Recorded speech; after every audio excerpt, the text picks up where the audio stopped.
Hello viewers, কেমন আছেন সবাই? তো দেখতে পাচ্ছেন খুবই চমৎকার একটি ল্যাম্প। এই ল্যাম্পটি আসলে আপনার সূর্যের আলোতে চার্জ হয়।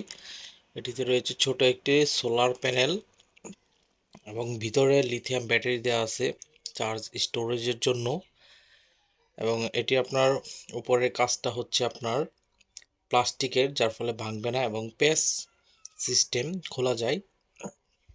এবং ভিতরের যে ফিলামেন্টটা আছে এটি হচ্ছে এলইডি সম্পূর্ণই। তো এটি যে কোনো জায়গায় হ্যাঙ্গিং করে রাখা যায়। খুবই চমৎকার একটি ল্যাম্প। তো এটি আউটডোরে গার্ডেনিং এরিয়াতে এবং বারান্দাতে আপনি চাইলে ইউজ করতে পারেন। এটি আপনার শুধু রাতেই জ্বলবে, সেন্সর দেওয়া আছে। তো এমন সুন্দর সুন্দর ইউনিক ভিডিওগুলো পেতে অবশ্যই আমার চ্যানেলটি সাবস্ক্রাইব করে রাখবেন এবং শেয়ার করবেন, যেন পরবর্তী ভিডিও দেওয়ার সাথে সাথে আপনি নোটিফিকেশন পেয়ে যান। তো সবাই ভালো থাকবেন। যে পর্যন্তই, আল্লাহ হাফেজ।